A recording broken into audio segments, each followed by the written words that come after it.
নমস্কার, কেমন আছেন সবাই? আশা করি আপনারা সবাই অনেক ভালো আছেন। আমার নতুন একটি ব্লগে আপনাদের আরও একবার স্বাগত জানাই। আজকের দিনটি হলো বুধবার, সকাল এখন 10টা মতন বাজে। বাবুকে স্কুলে পাঠানো হয়ে গেছে, প্লাস আমার একটু ব্রেকফাস্টটাও করে নিই। পুজোটাও আমি করে নিয়েছি সকালবেলা, আর এখন শুধু ব্রেকফাস্টটা করা বাকি আছে। সকাল সকাল এরকম একটা ব্রেকফাস্ট প্রচণ্ড কিন্তু হেলদি, একটু কালারফুলও থাকে, দেখতেও কিন্তু বেশ ভালো লাগে। তার মধ্যে আমি ব্লিঙ্কিট থেকে কিছু জিনিস অর্ডার করেছিলাম। আমি অ্যাকচুয়ালি এটা অনেক সকালে অর্ডার করেছিলাম। সেটা আমার প্যাকেটের মধ্যে শুধুমাত্র একটা কেক আমি বাবুকে শুধু বের করে দিয়েছিলাম, যেটা বাউলি আসলে। ওটার মধ্যে বেশ চকলেটের ফিলিং থাকে, খেতেও বেশ দুর্দান্ত লাগে, আমারও বেশ ভালো লাগে। আর আমি এখান থেকে টুকটাক জিনিসগুলো অর্ডার করেছিলাম, যেটা দ্য চিলি ফ্লেক, তারপরে করেছিলাম একটু অরিগ্যানো, আর এই যে বাউলি কেকটা, আর করেছিলাম একটু ডিম, মানে ব্রাউন এগ যাকে বলে। আমাদের এখানে সমস্ত কিছুই তো আপনাদের আগে জানিয়েছি যে গোয়াতে ম্যাক্সিমাম জিনিসগুলো আসে বাইরে থেকে, তাই জন্য এই ব্লিঙ্কিটটা হওয়ার পর থেকে অনেক ধরনের জিনিস, মানে বিভিন্ন প্রকারের জিনিসগুলো আমরা পাচ্ছি। যেমন এই ব্রাউন এগটা কিন্তু আমাদের এখানে কোথাও পাওয়া যেত না, বা দেশি এগ বলুন, এগুলো কিন্তু পাওয়া যেত না, এখন পাওয়া গেছে, বেশ ভালো। আর খেতেও কিন্তু প্রচণ্ড স্বাদ। আজকালকার দিনে কোন জিনিসটা বলতো নকল নেই, সেখান থেকে কিন্তু ডিমটাও কিন্তু বাদ যায়নি। আর আমরা যেখান থেকে প্রায় ডিম আনতাম, সেটা হচ্ছে হোয়াইট কালারে থাকতো। সত্যি কথা বলতে সেই ডিমটা এতটা বাজে টেস্ট হয়ে গেছে না, সেটা মানে একদম খাওয়ার তো, মানে যারা ডিম লাভার তারাও কিন্তু না করে দেবো এই ডিমটা, এতটা বাজে খেতে। তার মধ্যে চারিদিকটা একবার দেখুন, সকালবেলা প্রচণ্ড পরিমাণে রোদ, এই মনে হয় আজকে একদম বৃষ্টি হবে না, কিন্তু দেখুন চারিদিকটা কীভাবেই মেঘ করে এসেছে। আর তার মধ্যে গাছপালাগুলোকে একবার দেখুন, কি ভালোই না লাগছে, তার মধ্যে ফুলও ফুটেছে হালকা। আজ যে করেই হোক, আমার যতগুলো গাছপালা নিয়ে এসেছিলাম সেদিনকে, সেগুলোকে এখন টপে ট্রান্সফার আজকে করবো, যেভাবেই হোক। এখন দুপুর 3টে মতন বাজে। আমি বাবুর খাতা বইগুলো আপনাদের একটু দেখাচ্ছি। ও স্কুল থেকে আসলে সবার প্রথমে আমার কাজ হচ্ছে ওর একটুখানি খাতা বইগুলো চেক করা, কি হোমওয়ার্ক দিল, কী করলো, কিরম পারফরমেন্স দিল, সেটা আমার সব দিনেরই এটা চেক করা অভ্যাস। আর তার সাথে সাথে আপনাদের জানাই, আমাদের এখানে যে বাবু এখন কেজি 2তে পড়ে, তা এখানে পড়াশোনার মধ্যে সেরকম কিন্তু খুব বেশি যে চাপ সৃষ্টি করে তা কিন্তু নয়। যেমন আমাদের কলকাতাতে বা মানে বাচ্চাদের যেমন একদম ছোটো ছোটো বাচ্চারা যেমন অ আ ক খ, একে চন্দ্র, ফের 1 2 ABCD এত কিছু, আর এখানে শুধুমাত্র ABCD আর হচ্ছে কাউন্টিংটা থাকে আর কি। এখন যেহেতু কেজি 2তে তো হালকা হালকা ওয়ার্ড শেখাচ্ছে, সেটা এখনও স্টার্ট করিনি। এখন দেখছি এই সেকেন্ড ABCD যেটা মানে ক্যাপিটাল লেটারে, সেইগুলো মানে যেটাকে বলে প্যাচানো হাতে লেখা, ওইগুলোই শেখাচ্ছে। আর এটা হচ্ছে ওয়ার্কবুক। আমি ম্যাক্সিমাম যখন এই ওয়ার্কবুকটা নিয়ে আসে, আমি এটা আবার পুরো সপ্তাহ রেখে ওকে আগে ভালো করে করাই, তারপর লাস্টে এটা স্কুলে জমা করে দিই। লাস্ট উইকে যখন শেষ হয়, শুক্রবারে এটা আমি জমা করি, তখন টিচার নিয়ে নেয়, চেকও করে দেয়, আবার দেখছি সাইনও করে দেয়। তাহলে এতে কি বলতো, একটু এগিয়ে থাকা, এই আর কি।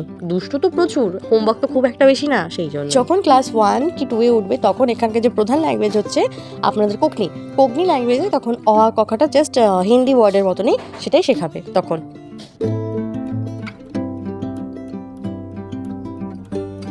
আমি অর্ডার করেছিলাম একটা পার্সেল, সেটা হচ্ছে মিশো থেকে অর্ডার করেছিলাম। আর এই যে রোজকের মতন সবার আগে চলে এসেছে চিনি, সেটাকে কাটতে। আর এটা একটু ইন্টারেস্টিং নিয়েছি, যাতে এটা গাছ জল দেওয়ার জন্য এই জিনিসটা নিয়েছি। আর একটা নিয়েছে হচ্ছে স্প্রে বোতলটা নিয়েছি, যে গাছে এখন তো বর্ষাকাল, বিভিন্ন রকমের পোকামাকড় হয়, বা পাতাতে দেখবেন অনেক সময় পোকাতে ডিম দেয়। এতে কি বলুন তো, নিম অয়েলটা স্প্রে করলে পরে, জলের মধ্যে মিক্স করে স্প্রে করলে পরে বেশ গাছগুলো সুরক্ষিত থাকে, আর গ্রোথও ভালো হয়, আর বিভিন্ন রকমের পোকামাকড়ের হাত থেকে একটু বেঁচে থাকে। এই গাছে জল দেওয়ার ক্যানটা এতটা ছোট নেওয়াই হয়েছে, অ্যাকচুয়ালি কম্বোতে এসেছে, দেখলাম ক্যানটা খুব ছোট।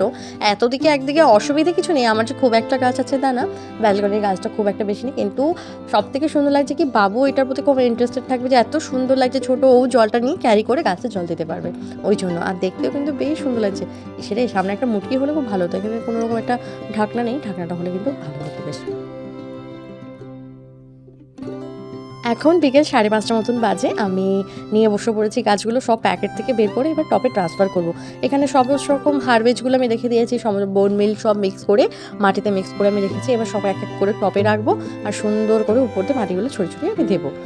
এই দেখুন, এর মধ্যে রাখা আছে। সেদিনকে আমি কী কী গাছ এনেছিলাম আপনাদের প্রায় আমি দেখিয়ে এসেছিলাম। সেদিনকে নিয়েছিলাম আসলে বেলপাতা গাছ, শিউলি গাছ, আপনাদের কারিপাতা গাছ, তারপরে আর একটা ফুলের গাছ নিয়েছিলাম, সেটা আমার ঠিক নামটা আমার জানা নেই।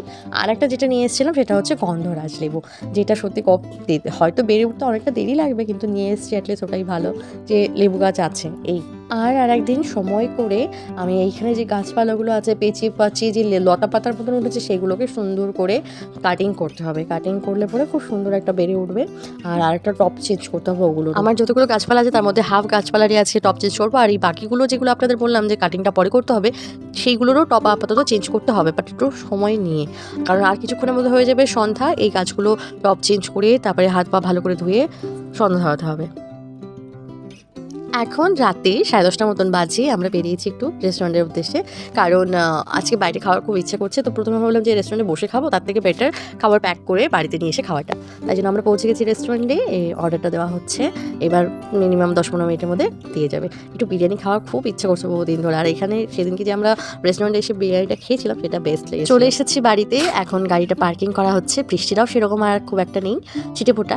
তাহলে আজকের ব্লগটা আমি এখানে শেষ করছি। ভালো লাগলে অবশ্যই করে লাইক, শেয়ার আর সাবস্ক্রাইব করতে একদম ভুলবেন না, আর জানাবেন কেমন হচ্ছে ব্লগটি। ভালো থাকবেন সবাই, সুস্থ থাকবেন সবাই, সাবধানে থাকবেন সবাই। দেখা হচ্ছে খুব শীঘ্রই নতুন একটি ব্লগে। ধন্যবাদ সবাইকে, ভালো থাকবেন সবাই।